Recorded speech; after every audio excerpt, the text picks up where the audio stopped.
In today's world, we're fed the idea that attachment is love, that holding on to someone tightly is the only way to keep them close. But what if that's all wrong? What if you could be completely free, unshaken by anyone's actions, and so confident in your own value that no one's approval or rejection could break you? Today, I'm about to show you the path to real, unbreakable freedom. We're diving into 10 Stoic habits that could transform your life, liberating you from emotional dependency once and for all.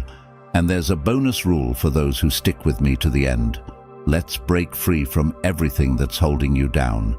Too many people today are chained by their emotions, prisoners to the need for approval, clinging to people who don't treat them right. The good news: freedom is within reach. Stoic philosophy, with teachings from thinkers like Marcus Aurelius and Epictetus, has given us tools for true inner peace. So, if you're ready to finally put yourself first and experience life on your own terms, type "I'm ready" in the comments below. Now let's get started. Number 1. The power of detachment. The more you try to hold on, the more you lose yourself. In today's world, people cling to relationships, praise, or attention as if they're lifelines. Society pushes us to think that holding on to people, seeking constant validation, or finding fulfillment in others is not only normal but necessary for happiness. But here's the reality: every time you place your happiness in someone else's hands, you give them control over your entire emotional state. Think about it. If you let someone's texts, responses, or attention dictate your mood, are you really in control? Or are you letting them play the role of the main character in your story while you remain a supporting actor? Detachment, according to Stoic philosophy, isn't about ignoring people or cutting them out. It's about reclaiming control over your own emotions. Picture yourself as the steady center of your life, unwavering, grounded. When someone tries to push, pull, or sway you, you remain calm. This is the essence of Epictetus's famous teaching. It's not what happens to you, but how you react to it that matters. Detachment allows you to feel deeply, care genuinely, and connect authentically without being shaken by the ups and downs that inevitably come with relationships. You become the rock in a storm, the steady anchor that doesn't drift, unshaken by the tides of someone else's changing mood. Every time you feel that spike of anxiety because someone hasn't responded, ask yourself, why does this bother me? Am I giving them control over my happiness? Replace the urge to check your phone with something grounding, a walk, journaling, or deep breathing. Practice observing the impulse without acting on it. Every time you resist the urge to check for validation, you're building emotional muscle, reclaiming a piece of yourself.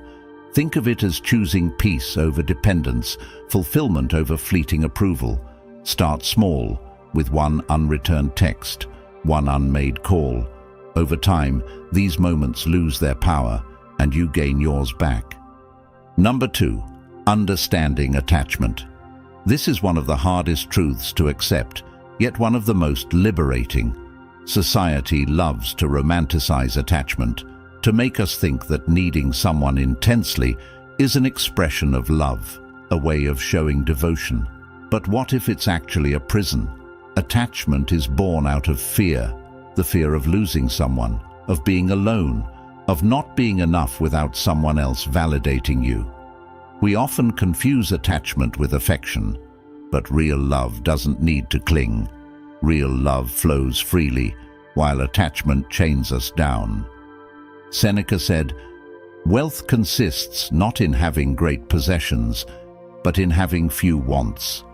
Imagine that your happiness isn't contingent on whether someone stays or goes, on whether they say the words you long to hear or act in the way you expect.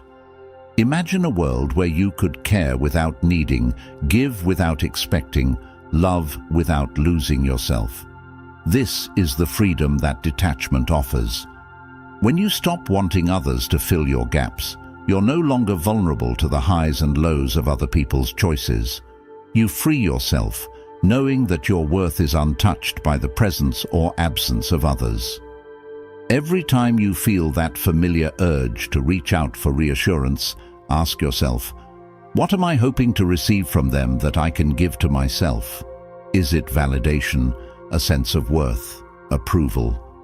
Write down one affirmation that fulfills that need. Example, I am valuable as I am. Practice affirming yourself daily.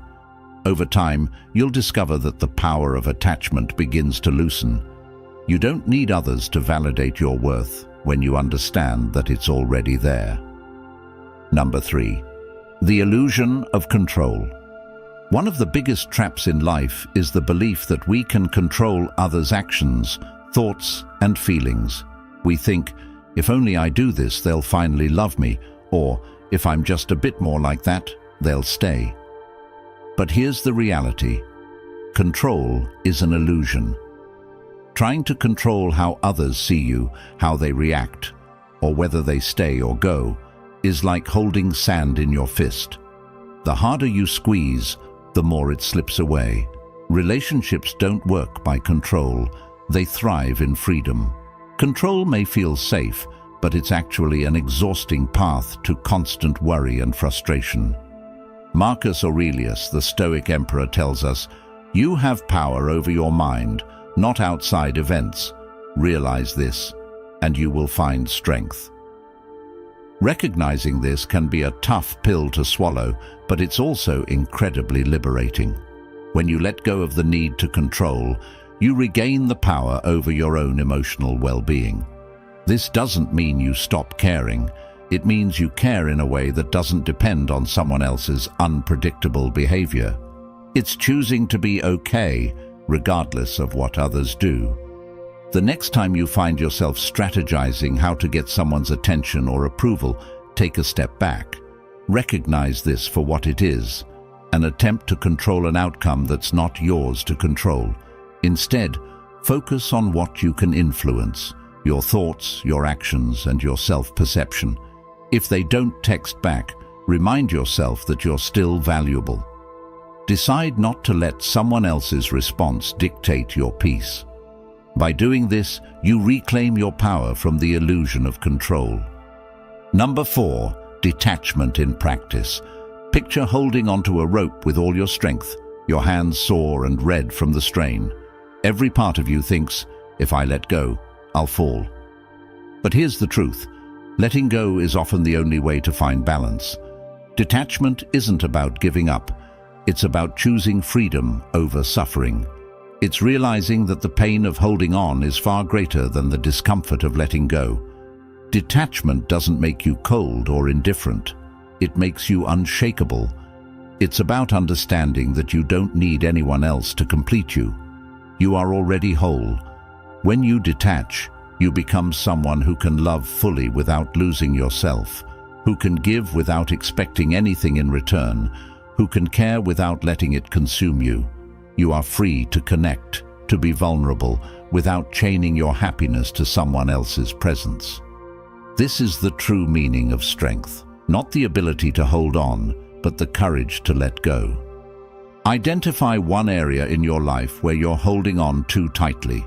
This could be a relationship, a goal, or a specific person's opinion. Challenge yourself to take a small step toward letting go. For example, give someone the space they need, or focus on your own interests rather than obsessing over how you're perceived. Gradually, you'll realize that letting go isn't the end, it's a beginning. You start living on your own terms, guided by your values, rather than chained to someone else's actions. Number 5. Path to inner happiness. Happiness isn't something you find in others, it's something you cultivate within. Society sells us the idea that happiness is somewhere out there, a person, a place, a relationship. But Stoicism teaches a radically different approach. Happiness is not something that anyone else can give or take away. True happiness is born from inner peace, from knowing that you are whole in yourself, complete without needing anyone's approval. Happiness found in others is fragile, but happiness rooted in self-worth is unbreakable. Epictetus tells us, happiness is not in getting what you want, but in wanting what you have. Imagine the freedom that comes from knowing that your happiness is yours to create, that no one can take it from you. When you stop searching for happiness outside yourself, you stop putting conditions on it. You realize that happiness is an internal state, cultivated by gratitude, by simplicity, by contentment with what already is. Imagine a life where whether someone stays or goes, you remain at peace, because your happiness is not tied to them, but to your own appreciation of life. Every day, make a list of 3 things you're grateful for. Focus on the simple things: a good meal, a moment of silence, the feeling of a warm shower. These may seem small, but this practice grounds you in the present, training your mind to find joy in what you have, rather than constantly chasing what you don't. As you do this regularly, you'll notice a shift. You'll realize that happiness was never outside of you. It was always within, waiting for you to see it. Number 6. Embrace the present. How much of our time is spent replaying old conversations, wishing we'd said something differently, or planning for what might go wrong in the future?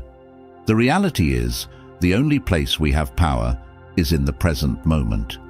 Imagine if, for just one day, you could let go of every what if and if only thought and focus solely on what's happening right now. Marcus Aurelius put it best: confine yourself to the present. The Stoics understood that to live fully is to be present. When you're present, you're not held back by regrets or paralyzed by anxieties. You're free to appreciate what's around you, to actually live. This doesn't mean ignoring the future or forgetting the past, but it does mean refusing to let them control your happiness. Embracing the present means giving up the illusion of perfect timing and instead finding joy in today. Create a daily habit of mindfulness. Each morning, take 5 minutes to ground yourself. Close your eyes, take a few deep breaths, and simply observe what's around you: the sounds, the temperature, the sensations. Throughout your day, practice noticing moments without judgment. If you're having a meal, focus on the taste, texture, and temperature of each bite. Practicing presence in the small moments teaches your mind to let go of unnecessary worry and live fully right where you are. Number 7. Reframe your thoughts. Your mind is a mirror. Whatever you tell yourself, you'll see reflected in reality. Thoughts are incredibly powerful. They shape how we feel, act, and live. But too often, we let our thoughts run unchecked. We accept every negative belief as truth, even when it's based on nothing more than fear. The Stoics teach that our thoughts are tools we can control. If your mind constantly tells you, "I'm not good enough," "I need someone to complete me," or "I'll never be happy without them," you're building a prison of your own making. Marcus Aurelius said, "The soul becomes dyed with the color of its thoughts." Imagine if you could paint your mind with confidence, strength, and resilience instead of doubt and fear. This isn't about ignoring reality. It's about choosing the reality that empowers you. By consciously reframing your thoughts, you're breaking free from the patterns that limit you. Start a thought journal. Each time a negative or limiting thought enters your mind, write it down. Then, challenge it. Ask yourself, is this absolutely true? Then, reframe it.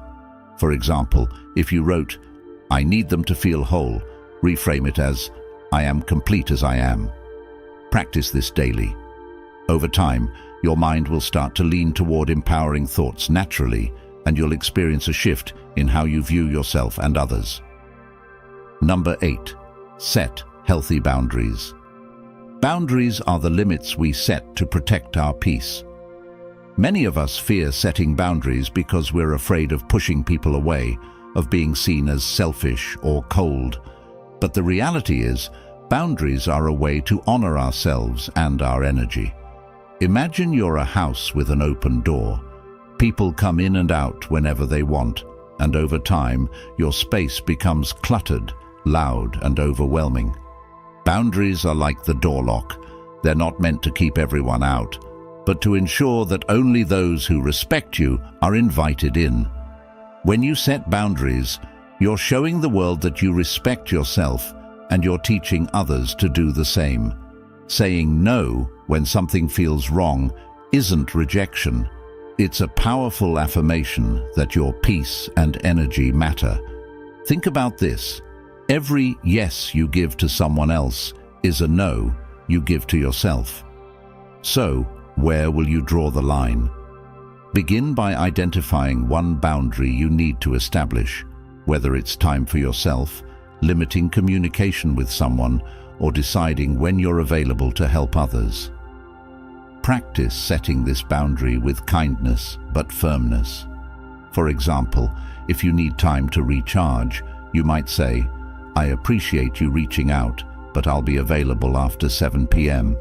This way, you're respectful while also standing up for your needs. The more you do this, the easier it becomes, and others will start respecting your space. Number 9. Engage in self-care. In today's world, self-care often gets oversimplified to mean pampering yourself. While relaxation is part of it, self-care is much deeper. It's the ongoing practice of maintaining your mental, physical, and emotional health. Imagine trying to keep a car running without ever refueling it. Eventually, it breaks down. Our bodies and minds work the same way. Without regular self-care, we become depleted, stressed, and reactive. Seneca reminds us, "A sound mind in a sound body is a short but full description of a happy state." Self-care is about fueling yourself so that you can show up as your best self, both for yourself and others. It's about building resilience so that you're not dependent on anyone else to fill your needs. When you prioritize self-care, you're sending a powerful message to yourself that you are worthy of love, rest, and respect. Start simple. Choose one activity each day that replenishes you, whether it's reading, taking a walk, practicing gratitude, or even just enjoying a peaceful moment alone.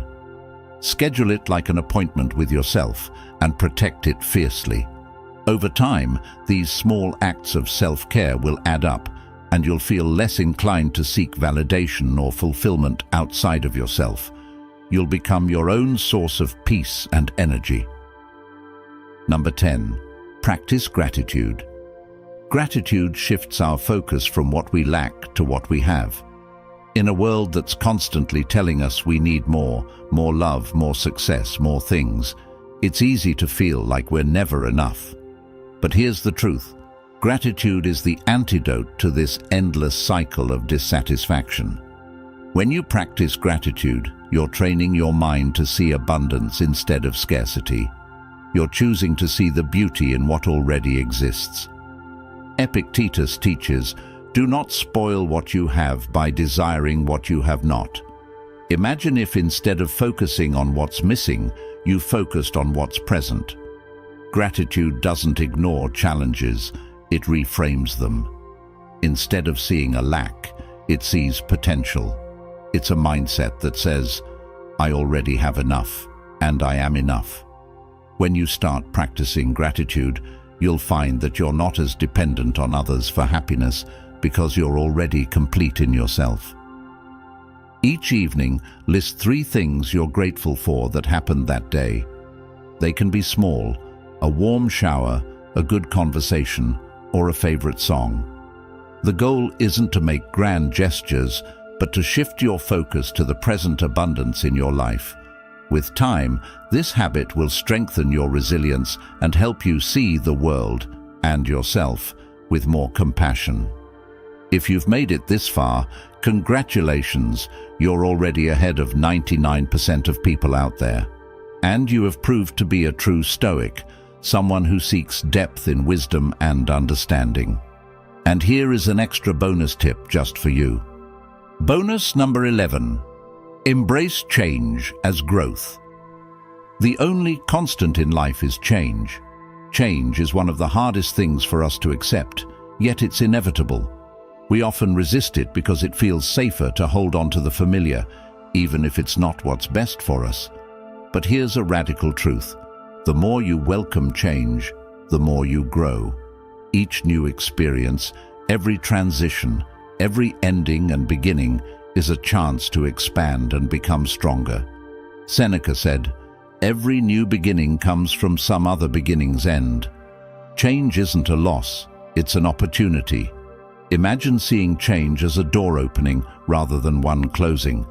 When you stop resisting change, you allow life to bring you new opportunities, people, and experiences that are meant to help you grow. Embracing change doesn't mean you won't feel fear or sadness. It means you trust that there's something valuable on the other side. The next time you face a change, whether it's a new job, a breakup, or even a shift in routine, take a moment to acknowledge it. Write down one positive thing that could come from this change. Then, think of one small action you can take to embrace it, like exploring new opportunities, meeting new people, or trying something you've been putting off. Over time, you'll become more adaptable, resilient, and open to life's possibilities. Emotional freedom isn't just about avoiding pain. It's about building a life where you are your own source of strength, happiness, and peace. By practicing these Stoic principles, detachment, gratitude, self-care, and presence, you're reclaiming control over your life. This journey isn't about rejecting others, but about discovering that your happiness and peace are within you, not dependent on anyone else. If you found these insights valuable, please consider supporting our channel by subscribing or joining our channel memberships if you're able.